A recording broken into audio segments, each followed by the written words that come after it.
যার বাপ বলেছিল উই রিবল, তারই সন্তান মুজিববাদের পথ ধরে মোদির কাছে আবার নজরানা দেওয়ার চেষ্টা করতেছে। যেই মুজিববাদী সরকার গত 53 বছরে আমাদের উপরে জুলুম নির্যাতন করেছিল, আমরা স্বপ্নে আকাঙ্ক্ষা দেখেছিলাম 24-এ আমরা রক্ত দিয়েছিলাম, ভারতীয় যে বয়ান সেটা থেকে বের হয়ে একটি স্বাধীন পররাষ্ট্রনীতির মধ্য দিয়ে যাব। সাথে সাথে সেই রক্তের হোলি খেলায় ভারত আমাদের সেই শহীদ ওসমান হাদি ভাইকে শহীদ করে দিয়েছে, অসংখ্য ভাইকে শহীদ করে দিয়েছে।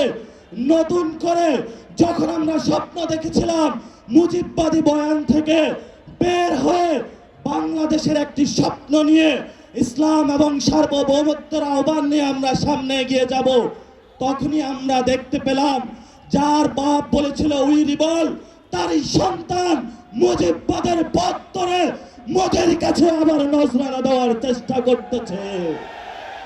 প্রিয় বিএনপি, প্রিয় তারেক রহমান, আমরা আপনাদেরকে স্পষ্ট বার্তা বলতে চাই। পাঞ্জাবের জগতে একটি বিশ্বস্ত নাম শাবাব এথনিক ওয়্যার।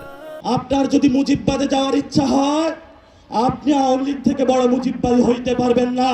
আমরা আপনাকে হুঁশিয়ার করে দিচ্ছি, আপনি যদি মুজিববাদের পথে হাঁটেন, এই পথ বাংলাদেশের জনগণের পথ নয়, মুজিববাদী শক্তির সাথে কঠিন যুদ্ধ হবে ইনশাআল্লাহ।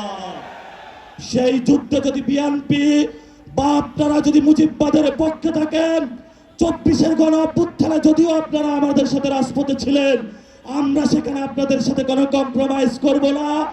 আগামীর এই লড়াই আমরা সরকারকে বলবো, যদি পররাষ্ট্রমন্ত্রী, স্বরাষ্ট্রমন্ত্রী পুশিন বন্ধ করতে না পারে, সীমান্ত হত্যা বন্ধ করতে না পারে, নাগরিকদের নিরাপত্তা না দিতে পারে, সীমান্তের নাগরিকদের উপর অত্যাচার বন্ধ করতে না পারে, তাহলে নাকে খত দিয়ে তাদের পদত্যাগ করা উচিত। আর যদি তারা সসম্মানে পদত্যাগ না করা, তাহলে তোমাকে টেনে হিচড়ে আমরা বাংলার মাটিতে পদত্যাগ করাবো।